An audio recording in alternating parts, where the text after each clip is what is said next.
Assalamualaikum warahmatullahi wabarakatuh. Selamat siang, Ibu Dr. Handa Sri Utami, MM selaku Ketua Fraksi PKS Kota Depok. Dan selamat siang kepada teman-teman sekalian. Sebelum memulai Zoom meeting ini, izinkan saya berterima kasih kepada Ibu Dr. Handa Sri Utami, MM, atas waktunya untuk menyempatkan menjadi narasumber kelompok kami. Bismillahirrahmanirrahim. Assalamualaikum warahmatullahi wabarakatuh. Salam sejahtera untuk kita semua. Terima kasih ya teman-teman telah memberikan kepercayaan kepada saya untuk menjadi narasumber di kuliah kalian ya. Kemudian saya juga bersyukur menjadi narasumber pada kesempatan kali ini. Perkenalkan, nama saya Sri Utami. Saya kebetulan mendapatkan kepercayaan dari warga Depok ya, terpilih sebagai anggota DPRD. Ini adalah periode kedua saya ya, tahun 2014-2019 saya terpilih untuk mewakili daerah pemilihan 6 ya, Cimanggis.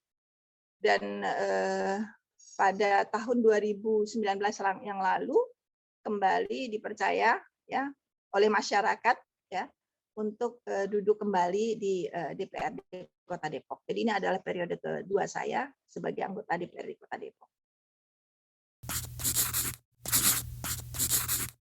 Jadi tantangan seiring dengan tantangan yang dihadapi oleh Pancasila sebagai ideologi atau dasar negara kita pastinya ada, karena dinamika kehidupan berbangsa itu kan tidak rigid ya, dia akan selalu bergerak begitu kan.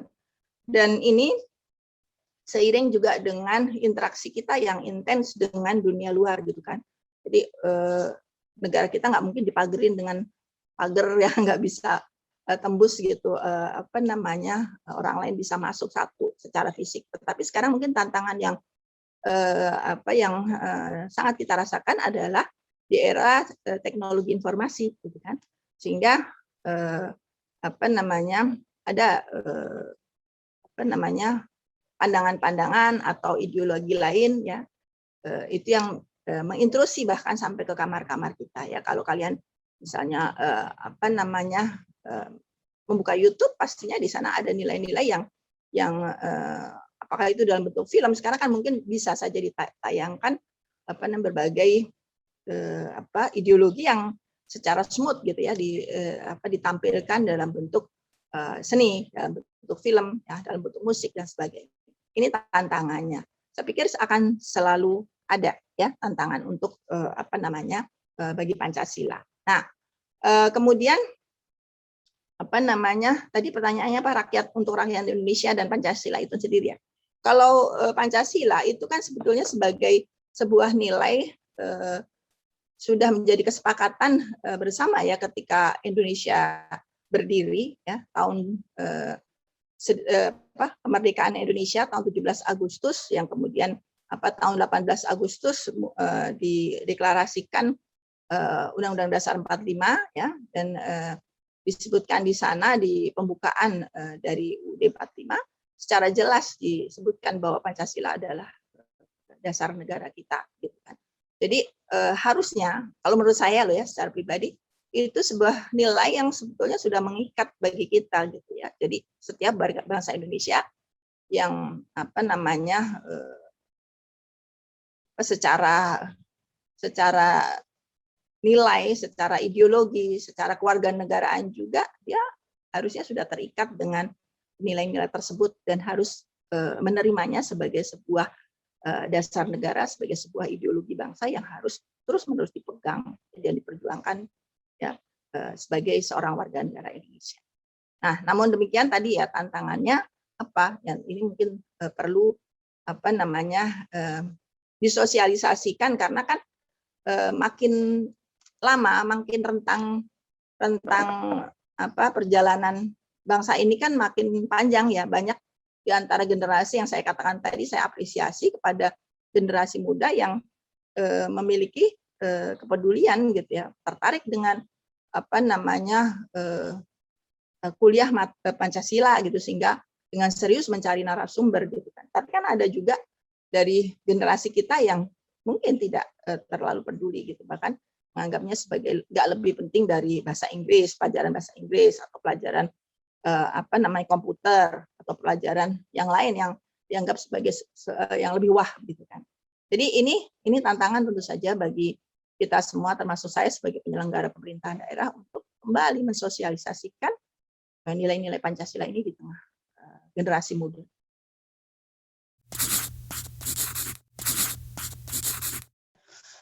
Kalau menurut saya ini kan jadi saya perlu flashback ulang tadi seperti yang saya sampaikan.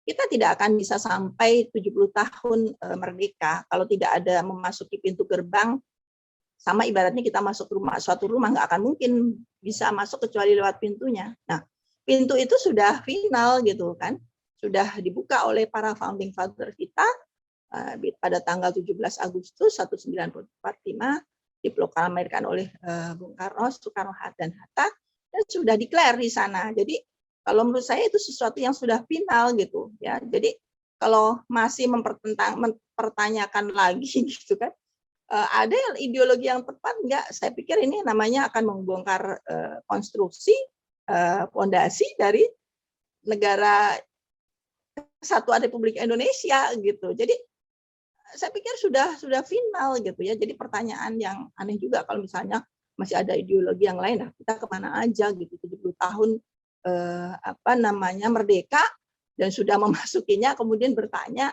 ada ideologi yang lain gitu yang lebih tepat. Jadi ini bagi saya. Nah, kemudian kalau misalnya mungkin ada saja misalnya upaya untuk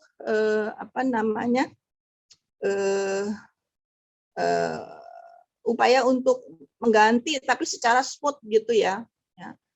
Kan ramai beberapa belakangan ini gitu kan, ada wacana untuk menerjemahkan Pancasila dengan versi yang lain, misalnya diperas menjadi Trisila, menjadi Ekasila.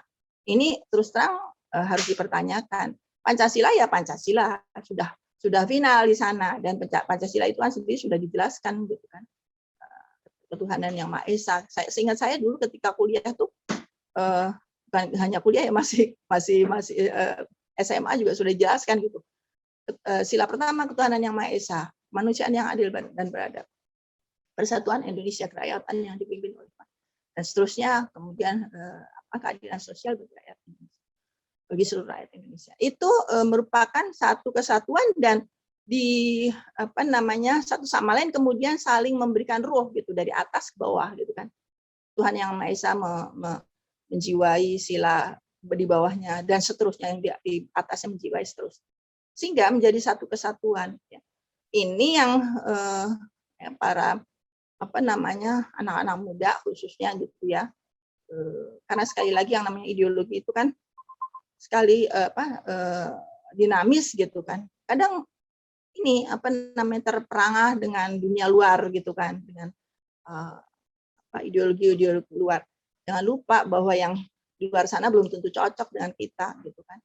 Yang kita miliki ini adalah hasil penggalian para founding fathers kita yang memang melihat gitu secara geografis, secara kebudayaan, secara kultur, kita begitu banyak ribuan suku bangsa dan bahasa yang tidak mudah untuk menyatukannya, kecuali dengan falsafah yang kemudian diintisarikan di dalam Pancasila. Ini persoalannya mungkin sekali lagi pada sosialisasi ya. Kalau misalkan itu terkait dengan generasi yang kesini gitu ya, maksudnya yang milenial gitu ya, mungkin harus ada pola-pola sosialisasi yang tepat, yang sesuai dengan zamannya mereka gitu. Jadi kalau dulu kita di era saya mungkin ada training atau ini ya P4 ya, pemahaman dan pemantapan nilai-nilai Pancasila gitu kan. ada paket 80 jam ya. Saya juga dulu pernah ikut di Lemhanas gitu kan untuk yang sesi formalnya. Tapi saya pikir tantangan yang dihadapi adalah tantangan-tantangan kekinian yang harus direspon secara bijak ya oleh para pengambil kebijakan, khususnya pemerintah merespon dengan memperbanyak sosialisasi gitu kan. Betapa harus dirasakan betapa namanya Pancasila itu begitu berharga bagi bangsa kita. Kita nggak tahu apa jadinya kalau bangsa ini tidak diikat dengan apa namanya ideologi atau dasar negara kita yang bernama Pancasila. Jadi nilai-nilai itu harus dipastikan sebagaimana saya katakan tadi, ini adalah pintu masuk bagi kemerdekaan kita menuju bangsa yang merdeka. Itu jangan pernah lupa bahwa kita pernah ada deklarasi kemerdekaan dan di dalamnya adalah Pancasila, sehingga Pancasila itu mau tidak mau ya, kalau misalnya ada yang pro atau ada yang kontra, harus diyakinkan bahwa nggak ada loh, kita nggak akan bisa menikmati kemerdekaan ini tanpa adanya Pancasila, tanpa adanya hasil temuan dari para founding fathers kita yang sudah menjadi kesepakatan dan konsensus bersama menuju kemerdekaan ini. Jadi saya sih itu ya, satu terkait dengan sosialisasi. Kemudian yang keduanya harus ada kesadaran bersama ya. Kesadaran bersama sekarang ini yang saya melihatnya adalah ada move-move politik gitu ya yang seringkali digunakan gitu kan oleh siapapun, saya nggak perlu menunjuk lah ya. Yang misalkan justru membuat kegaduhan, misalkan klaim sepihak, saya Pancasila gitu kan, saya Indonesia, misalkan seperti itu. Nggak perlu seperti itu, kita perlu bijaksana gitu kan menyikapi. Tadi saya katakan kalau misalkan ada yang kritis gitu ya, kita rangkul saja gitu kan. Karena bagaimanapun juga kita bersaudara kan ya, kita kan Bhinneka Tunggal Ika.